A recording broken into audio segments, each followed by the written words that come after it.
Hi, this is Chris Howard, and I'd like to take this time to share with you a way of thinking that can help you to really take charge of your finances and perhaps totally revolutionize your life. The reason why I've chosen this topic is it's a real source of pain for a lot of people in their lives. I know it was a source of pain for myself in my life, and very few people get this side of their lives handled. And one of the reasons is because most people are focused on increasing their income rather than focusing on increasing their net worth. Warren Buffett says what does most people in is not debt, believe it or not. It's debt to revenue ratio or debt to income ratio. So if you've got debt but your income's going up or your revenue's going up and you simply dwarf that debt, then the debt isn't a problem.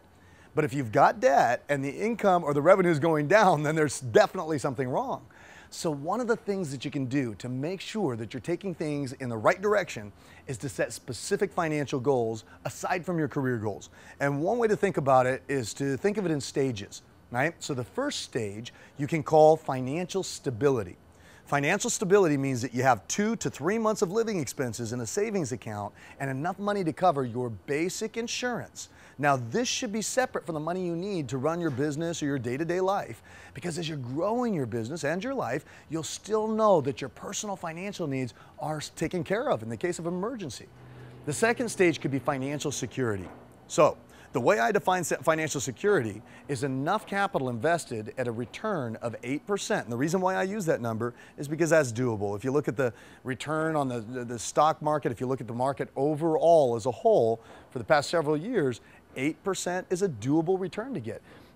You want to have enough capital invested with a return of 8% to cover your basic living expenses on an ongoing basis. Now that would include things like mortgage, rent, utilities, car, food, loans, and basic insurance, just the basic stuff.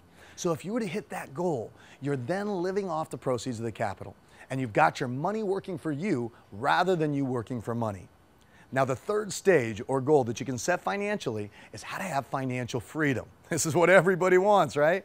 The way you can think about financial freedom is this. It's by saying, okay, my financial freedom goal will be attained when I've accumulated enough capital invested at 8%. And once again, I use the number 8% just because if you look historically over the returns overall in the stock market, 8% is a doable number, right? So enough capital invested at 8% to provide an annual income of blank. And you got to fill that blank in. And when you state it, just think to yourself, what is that number? Think of financial freedom as being your current living expenses, right?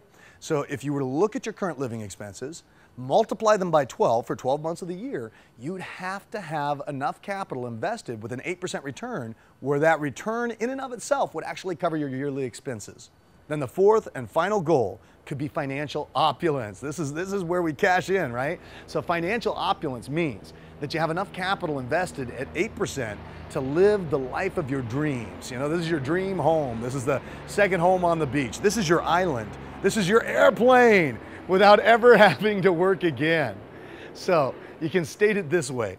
My financial opulence goal will be obtained when I've accumulated enough capital invested at 8% to provide an annual income of blank. Once again, you're going to fill in that blank.